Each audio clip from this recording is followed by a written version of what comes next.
Bueno, pues hola Judith. Te voy a presentar todos los apuntes que he tomado durante el tema 9. Bueno, como ya sabes, empezamos el tema haciendo una pequeña introducción señalando las características de los unicelulares y los pluricelulares dentro de los 5 reinos, el tipo de organización que tenían, como por ejemplo organización tisular, talofítica, cormofítica en animales, hongos, prototistas, plantas, etc. Y esto básicamente fue un poco el tema de introducción, como veis aquí que pone introducción. Básicamente nos centramos en los organismos unicelulares y en algunos procariotas coloniales. Y si volvemos la hoja, hablamos básicamente un poco de la organización en animales, que básicamente se diferenciaba en sistemas o aparatos, cuáles eran sus principales diferencias, como por ejemplo que los órganos desempeñan funciones totalmente diferentes y que los aparatos, los órganos se parecen y desempeñan una misma función. Y bueno, esa era la principal diferencia. Y aquí arriba pues tenemos algunas características generales, como por ejemplo que los tejidos vegetales no tienen sustancia intracelular, según la clasificación que tienen sus tejidos, etc. Y aquí tenemos el modelo de organización en animales, que puede ser en tejidos y órganos, formando sistemas y aparatos. Ok, y después tenemos aquí los modelos de organización en animales, que puede ser talofítica o cormofítica. Y bueno, pues aquí está un poco explicado, con un dibujo explicando las partes, que por cierto no es muy bueno, pero bueno, un poco explicando cada parte que tiene una planta. Vale, si pasamos, nos encontramos ahora con el tejido epitelial, y estos tejidos solo se encuentran en animales.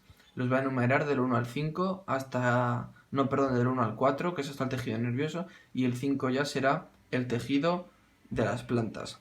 Ok, pues empezamos el tejido epitelial, un poco explicando sus principales funciones y características, y aquí pues explicando sus dos tipos principales, que son los epitelios de revestimiento y los epitelios glandulares. Lo de revestimiento, haciendo que teníamos 4 tipos, haciendo un pequeño dibujo en cada uno para hacerme una pequeña idea, y después los epitelios glandulares, sus tipos y un dibujo que los identificara para yo poder estudiarlo luego.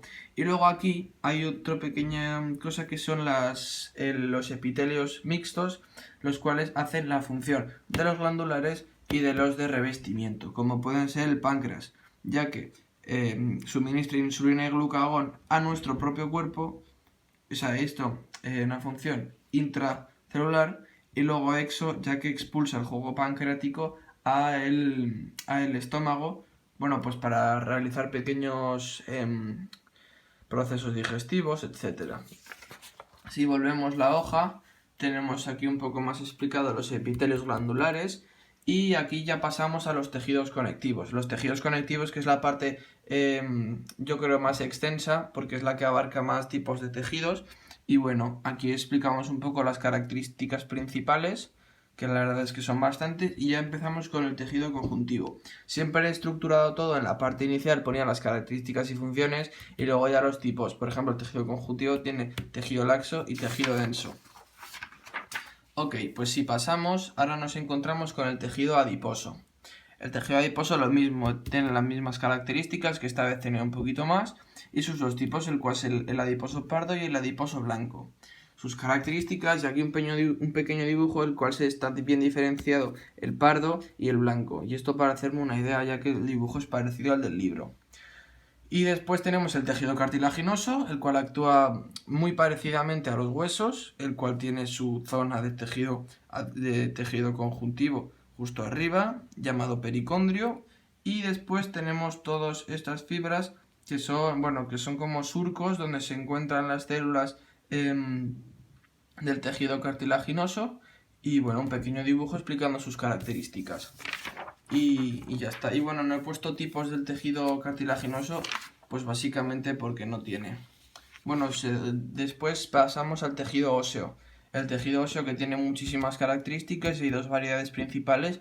Primero el compacto, el cual está formado por osteonas, con el conducto de Havers y el de Volkmann. Y después el trabecular, es el cual está en la médula ósea roja, en la epífisis de los huesos. Aquí he explicado un poco dónde se encuentran las células óseas, que son los osteocitos y los osteoblastos, y aquí un dibujo que es parecido al del libro para simular el conducto de Haber-Selt de Volkmann, y aquí es un dibujo del tejido óseo trabecular, que es de la médula ósea, todo orientado como si fuera en un hueso. Bueno, los dibujos no me han salido muy bien, pero vamos, yo creo que se entiende perfectamente.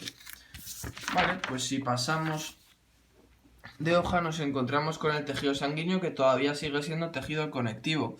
Este tenía muchísimos tipos, ya que características, pues bueno, como hay muchos tipos, hay muy pocas comunes, ya que la sangre está formada por un plasma, etc. Y su principal función, que está en el transporte de sustancias como hidrógeno, oxígeno, dióxido de carbono, etc.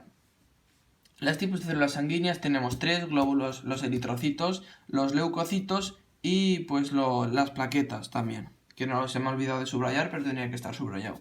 Y bueno, los glóbulos rojos no tienen tipos, pero los blancos, los leucocitos, sí. Y tenemos dos, los granulocitos, los cuales son estos tres, con sus respectivos dibujos. Y los agranulocitos, que son los que no tienen gránulos, que son estos dos, que son más encargados de la defensa de nuestro organismo. Y por último tenemos las plaquetas, que también son llamados trombocitos, y los cuales se dedican básicamente a tapar las heridas que dejan los vasos sanguíneos para evitar las hemorragias. Y por último ya del tejido sanguíneo tenemos la linfa, que es el líquido blanquecino formado por un plasma intersticial, es decir, filtrado por la sangre. Y la principal función de la linfa es albergar linfocitos, lo cual es muy importante para el sistema inmunitario. Los linfocitos es un tipo de glóbulo blanco, por si acaso. Vale, pues pasamos y tenemos el tejido nervioso. El tejido nervioso, bueno, es muy sencillo, ¿vale? No me ha ocupado mucho, una hoja. Y bueno, lo mismo de siempre, características. Aquí el dibujo con diferentes partes, las cuales están muy bien explicadas, que es el cuerpo neuronal, el axón y las dendritas. Y bueno, su principal función, que es básicamente recibir estímulos y efectuarlos. Y vale, y ya está. Y después, por último, teníamos las partes, y luego que eso sería dentro de las neuronas, pero es que el tejido nervioso no solo son neuronas, también son células de la glía. Y dentro de las células de la glía, que son básicamente las que ayudan a las células a sobrevivir, tenemos 4 diferentes tipos, los cuales están bien explicados. Si le damos la vuelta a la hoja, tenemos los tejidos vegetales, ¿vale? Ya cambio radical de tema, ya que los tejidos vegetales son totalmente diferentes. Y bueno, empezamos con... Ahí tenemos 5 tipos, si no me equivoco, y el primero es el tejido meristemático, con sus funciones, sus 2 tipos, y dentro de los secundarios tenemos otros 2 tipos, que son el cambio vascular, el cual está un poquito más alejado, y el felógeno, el cual está un poquito más al interior dentro de lo que sería el tronco de las plantas. Aquí tenemos 2 dibujos de los meristemos apicales, que serían los primarios, y aquí un dibujo que mostraría los meristemos laterales, que son los secundarios.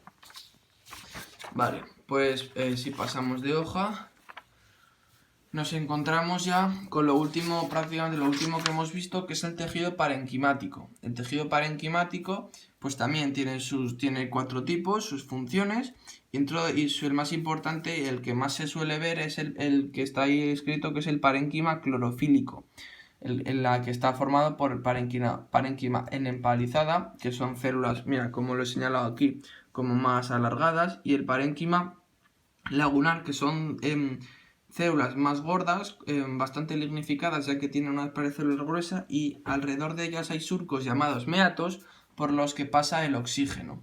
Y luego tenemos 3 tipos más, que son acuíferos, donde abunda el agua, de reserva, en la que se amanezan grasa y almidón, y aerífero, pues donde corre las sustancias de aire, como puede ser el oxígeno, como hemos explicado antes en los meatos. Y aquí un pequeño dibujo explicando un poco las partes del parénquima clorofílico. Si le damos la vuelta, tenemos el tejido protector, el cual recubre la superficie externa, y bueno, pues tenemos otros 2 tipos, que es el epidérmico, que sería básicamente pues que presenta estonas y los pelos también llamados tricomas. Eso se llamaría epidérmico, y está formado por una capa de células vivas y sin cloroplastos, ¿vale? Con un recubrimiento muy importante que se llama cutícula. Segundo tenemos el tejido suberoso, que está compuesto por células muertas. Es parecido al corcho, y básicamente este tejido suberoso lo relacionamos con la corteza de los árboles. También tiene unos pequeños huecos llamados lenticelas, que es básicamente para que pueda transpirar aire y coger aire y pueda salir al exterior. Presenta unas grietas llamadas lenticelas. Bueno, no se me olvidó explicar que el epidérmico aproximadamente está en los tallos de menos de un año de vida y el suberoso en más de un año de vida, como está explicado ahí. Ahora tenemos por último, bueno, por penúltimo, el tejido conductor, cual tiene dos diferenciaciones bastante importantes. El primero es el xilema, ya que son tubos que son vasos leñosos. El xilema forma principalmente lo que es el tejido leñoso y hay dos diferencias importantes. Las tráqueas, ya que los conductos que los dividen los separan, y las traqueidas, ya que los conductos están bastante separados y es más complicado que las sustancias lleguen uno al otro. Aquí, debido a la evolución, están prácticamente, o sea, que no hay conductos, es decir, que es un conducto entero y como he puesto ahí, desaparece. Y después tenemos el floema, que constituiría el tejido liberiano y es el encargado de transportar la sal liberada a toda la planta para que después de haber realizado la fotosíntesis. Está formado por células cribosas y por tanto tiene una placa cribosa también.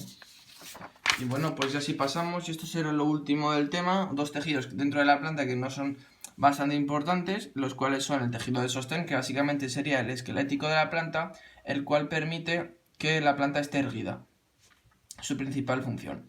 Está formado por dos tipos, el colénquima, que bueno, está formado por células vivas alargadas y gruesas y proporciona consistencia.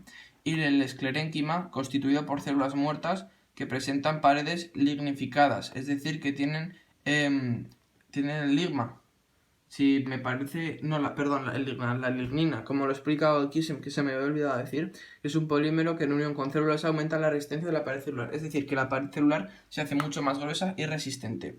Y bueno, y confiere el endocarpo, que es la parte, lo que está, como se podría decir, dentro de los frutos, lo que podrían ser las prepitas que he escrito yo ahí, y estando debajo de la epidermis, que está este tejido.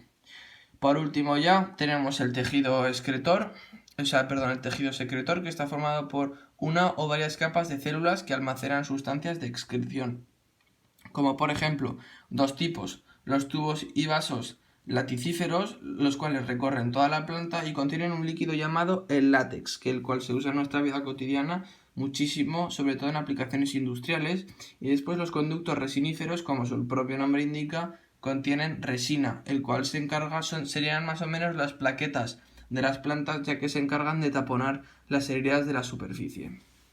Y bueno, pues ya se ha acabado todo, ya he terminado el tema y nada, espero que os haya gustado y un saludo. Hasta la próxima.